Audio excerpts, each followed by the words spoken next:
Hi friends. അപ്പോൾ ഇതാ നമ്മുടെ ബിഗ് ബോസ് തുടങ്ങുകയാണ്. ബിഗ് ബോസ് തുടങ്ങാൻ വേണ്ടിയിട്ട് വീണ്ടും അവർ കോമണേഴ്സിന് വേണ്ടിയിട്ടുള്ള ഒരു ഇതിട്ടിട്ടുണ്ട് കോമണേഴ്സിന്. പക്ഷേ അതെനിക്ക് തോന്നുന്നു ഒരു പെയ്ഡ് പിന്നെ അഡ്വർടൈസ്മെൻറ്റ് പോലെ ഏതൊരു വൈറ്റ് ഗോൾഡോ അങ്ങനെ ഏതോ ഒരു ആൾക്കാരുടെ ഇതിൽ കൂടെയാണ് അവരതിട്ടിരിക്കുന്നത്. അപ്പോൾ അവർ നമ്മളതിലേക്ക് കയറും, അവരുടേതും സബ്സ്ക്രൈബ് ചെയ്യും, അവർക്ക് അഡ്വർടൈസ്മെൻ്റ് ആവും. അതിനൊപ്പം കോമണേഴ്സിന് ആ വഴി അപ്ലൈ ചെയ്യാമെന്നൊരു രീതിയാണ് വന്നിരിക്കുന്നത്. എന്തായാലും നോക്കാം ഇത്തവണ എങ്ങനെയൊക്കെ ആയിരിക്കും മുന്നോട്ട് പോകാമെന്നുള്ളത് നമുക്ക് നോക്കാം. നമ്മുടെ മിക്കൂസിനെയും കൂടെ നമ്മളിങ്ങനെ ഇറങ്ങിയിരിക്കുകയാണ് വൈകുന്നേരം അവനൊരു വാക്കിന് വേണ്ടിയിട്ട്.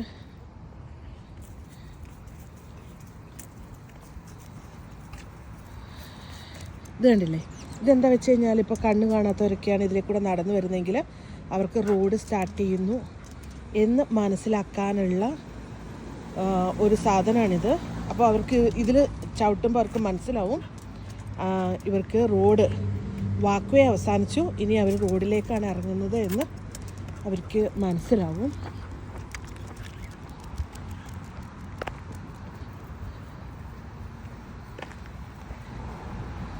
അപ്പോൾ ഏതായാലും നമുക്ക് ബിഗ് ബോസിലേക്ക് തിരിച്ചു വരാം. ബിഗ് ബോസിൽ ഇത്തവണ കുറേ പേര് ആരൊക്കെ ഉണ്ടാവും എന്നൊക്കെയുള്ള പ്രഡിക്ഷൻ ലിസ്റ്റുകളൊക്കെ വന്നു തുടങ്ങിയിട്ടുണ്ട്. ലക്ഷ്മി നക്ഷത്രം ഉണ്ടാവുമെന്ന് പറയുന്നു, പക്ഷേ ലക്ഷ്മി നക്ഷത്രം ഉണ്ടാവാനുള്ള വഴിയില്ലെന്നാണ് എനിക്ക് തോന്നുന്നത്. കാരണം അവരാണ് ഈ കോമണറിൻ്റെ വൈറ്റ് ഗോൾഡ് ആ കാര്യം വൈറ്റ് ഗോൾഡ് വഴി അപ്ലൈ ചെയ്യാമെന്നുള്ള കാര്യമൊക്കെ ഇട്ടിരിക്കുന്നത് ലക്ഷ്മി നക്ഷത്രയാണ്. അപ്പോൾ അതുകൊണ്ട് ലക്ഷ്മി നക്ഷത്ര ഇത്തവണ ഉണ്ടാകുമോ എന്നത് ഡൗട്ടായിട്ടുള്ളൊരു കാര്യമാണ്.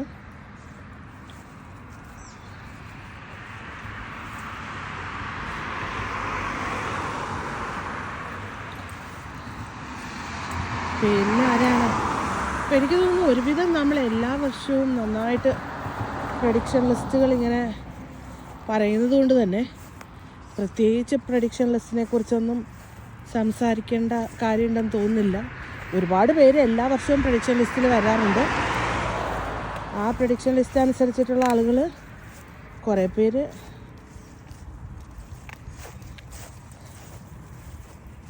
ഉണ്ടാവും, പക്ഷെ കുറേ പേരുണ്ടാവില്ല. അതൊക്കെ പിന്നെ നമ്മൾ കുറേ പേര് ഇതിനു മുമ്പ് തന്നെ ആൾക്കാരെയൊക്കെ സെറ്റാക്കിയിട്ടുണ്ടാവും. പ്രത്യേകിച്ചും കഴിഞ്ഞ പ്രാവശ്യത്തെ പോലെ കോടികളുടെയും ലക്ഷങ്ങളുടെയും ഒക്കെ കഴിഞ്ഞ വർഷം 30-40 ലക്ഷം രൂപയുടെ ആയിരുന്നെങ്കിൽ ഇത്തവണ PR എന്ന് പറയുന്നത് ചിലപ്പോൾ കോടികളുടെയൊക്കെ ആയിരിക്കും. സോ നമുക്ക് ഈ കോടികളുടെ PRൻ്റെ ഇടയ്ക്ക് ബിഗ് ബോസ് എന്ന് പറയുന്ന ഷോയുടെ ആ രസമൊക്കെ പോയി. കാരണം റിയലായിട്ടുള്ള ജനങ്ങൾ വോട്ട് ചെയ്യുന്ന ആൾക്കാരൊന്നും ജയിക്കത്തില്ല. പകരം നമുക്കിതൊരു ഷോ ആയിട്ട് കാണാം. അതിൻ്റെ ഉള്ളിൽ കയറി അതിൽ കാണിക്കുന്നതിനനുസരിച്ച് കുറേ എന്താ പറയുക, നമുക്ക് കുറച്ച് റിവ്യൂസ് ഇടാം, അല്ലെങ്കിൽ അവരുടെ പെർഫോമൻസിനെ കുറിച്ച് റിവ്യൂസ് ഇടാം എന്നൊക്കെ അല്ലാതെ പ്രത്യേകിച്ച് കാര്യങ്ങളൊന്നും ഇല്ല.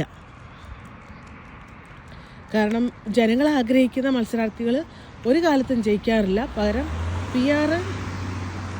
PR വിജയികളാണ്. എനിക്കൊന്ന് ഒരു സീസണിൽ മാത്രം, ഫസ്റ്റ് സീസണിൽ നമ്മൾ വെളിമാണി ജയിക്കുമെന്ന് വിചാരിച്ചു, പക്ഷെ വിചാരിച്ച പോലെ നടന്നില്ല. അപ്പോൾ അതൊന്നും പ്രത്യേകിച്ച് നമ്മൾ എന്താണ് നടക്കുന്നതെന്ന് എനിക്കറിയത്തില്ല. പ്രത്യേകിച്ച് നമ്മൾ വിചാരിക്കണ പോലെയുള്ള കാര്യങ്ങളൊന്നും നടക്കത്തുമില്ല.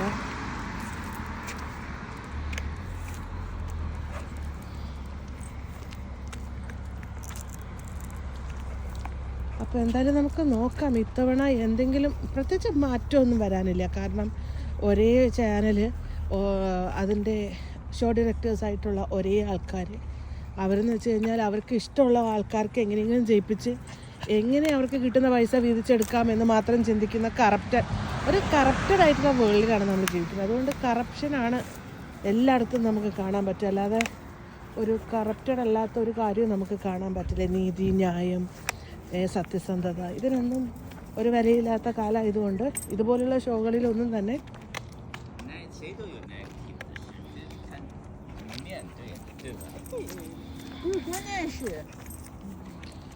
ഒന്നും തന്നെ നമുക്ക് സത്യസന്ധതയോ അല്ലെങ്കിൽ ആത്മാർത്ഥതയോ അല്ലെങ്കിൽ ജെനുവിനായിട്ടുള്ള കാര്യങ്ങളൊന്നും കാണാൻ പറ്റത്തില്ല.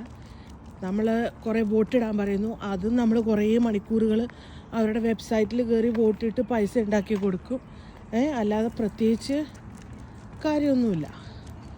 അതായത് നമ്മുടെ വോട്ട് എത്ര കൗണ്ട് വരുന്നുണ്ടെന്നോ എത്ര പേര് വോട്ട് ചെയ്യുന്നുണ്ടെന്നോ ഒന്നും നമ്മളറിയത്തില്ല. അവർ പറയണ ഒരിതനുസരിച്ച് ഒരിടലിടും. ഇന്ന ആൾ ഫസ്റ്റ്, മറ്റേ ആൾ സെക്കൻഡ് എന്നൊക്കെ പറഞ്ഞിട്ട്. ഇത് കണ്ടില്ലേ, വളരെ വിഷമകരമായൊരു കാര്യത്തിൻ്റെ ഇടയ്ക്ക് ഞാൻ കാണിച്ചു തരാം. ഇവിടെ സ്ഥിരം പറ്റുന്നൊരു പ്രശ്നമാണ് ഇതുപോലെ, എന്താ പറയുക, വണ്ടി കയറി പാവം സാധനങ്ങൾ ഇങ്ങനെ ഇതുപോലെ ഒരു കണ്ടില്ലേ, ഒരു പാവം അണ്ണാനാണ്, കറുത്തൊരു അണ്ണാനാണ്, കണ്ടില്ലേ, പാവം വണ്ടി കയറി ഇല്ലാതായിരിക്കുന്നത്. ഇവിടെ സ്ഥിരം സംഭവിക്കുന്നൊരു കാര്യമാണ്. സമ്മറായി കഴിഞ്ഞാൽ ഇതേപോലെ കുറേ അണ്ണാനൊക്കെ വണ്ടി കയറി ഇങ്ങനെ മരിക്കാറുണ്ട്.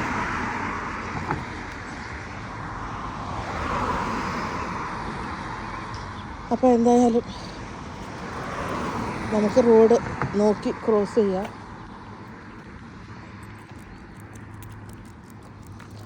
ഇത്തവണയും വലിയ പ്രതീക്ഷയൊന്നും ബിഗ് ബോസിനെ കുറിച്ചില്ല. ഏറ്റവും കൂടുതൽ PR കൊടുക്കാൻ കഴിവുള്ളവൻ വിന്നറാവും. ഏറ്റവും കുറവ് PR കൊടുക്കാൻ കഴിവുള്ളവൻ ഫസ്റ്റ് ഔട്ടാവും.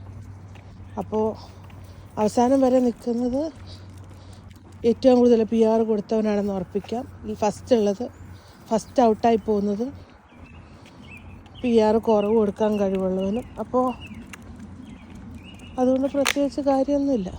ഇതെന്താണ്,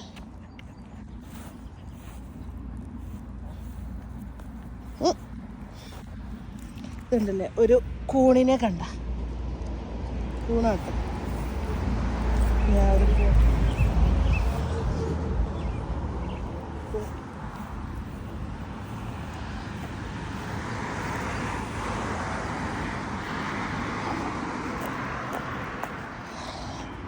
അങ്ങനെ എന്തായാലും ബിഗ് ബോസ് നടക്കട്ടെ. നമുക്ക് എന്തായാലും റിവ്യൂസും കാര്യങ്ങളൊക്കെ ഇട്ട് ചുമ്മാ ലൈവ് ആക്കാം. കുറേ ഫ്രണ്ട്സും കാര്യങ്ങളും സംസാരവും ഒക്കെ കൂടുതലായിട്ടുണ്ടാവുന്ന സമയമാണ്. അപ്പോൾ അതൊക്കെ നമുക്ക് എൻജോയ് ചെയ്യാം. അതാണ് ഈ ഒരു ബിഗ് ബോസ് കൊണ്ട് ആകെ ഉണ്ടാവുന്നൊരു ഗുണം. കുറേ ഫ്രണ്ട്സിനെ കിട്ടും. അതുമാത്രമല്ല, കുറേ ലൈവ് ആവും. ഡിപ്രസ്ഡ് ആയിരിക്കുന്ന ആൾക്കാരൊക്കെ എന്താ പറയുക, ഒന്ന് ഉഷാറാവും, രസകരമായിട്ട് സംസാരിക്കും. അടി വഴക്ക് അതിനൊക്കെ ഉപരിയായിട്ട് ഒരു എന്താ പറയുക, ഒരു ഫൺ ടൈം എൻജോയ് ചെയ്യുന്ന സമയം കൂടിയാണല്ലോ ബിഗ് ബോസ്. അതങ്ങനെ തന്നെ പോട്ടെ അല്ലേ. ആ ഫണ്ണും കാര്യങ്ങളൊക്കെ അവിടെ നിൽക്കട്ടെ. ഈ ഒരു നെഗറ്റീവ് ആസ്പെക്ട്സ് ഒക്കെ നമ്മൾ മാറ്റി വെച്ച് കഴിഞ്ഞാൽ ബാക്കി നല്ല കുറേ കാര്യങ്ങളുണ്ടല്ലോ. ഒരു സോഷ്യൽ ലൈഫ് കൂടുതലായിട്ട്, പ്രത്യേകിച്ച് സോഷ്യൽ മീഡിയ ആക്റ്റീവ് ആകുന്ന സമയമാണല്ലോ, അങ്ങോട്ടും ഇങ്ങോട്ടുമുള്ള എല്ലാ കാര്യങ്ങൾക്കും വേണ്ടിയിട്ട്. അപ്പോൾ നമുക്ക് ആക്റ്റീവ് ആവാം. എല്ലാവർക്കും അങ്ങോട്ടും ഇങ്ങോട്ടും റിവ്യൂവും കാര്യങ്ങളും ഒക്കെ എന്താ പറയുക ചെയ്യാം, സപ്പോർട്ട് ചെയ്യുക. അപ്പോൾ ആദ്യമായിട്ടാണ് നമ്മുടെ ഈ ഒരു ചാനലിലേക്ക് വരുന്നതെങ്കിൽ ഒന്ന് സബ്സ്ക്രൈബ് ചെയ്ത് സപ്പോർട്ട് ചെയ്യണേ. Bye for now.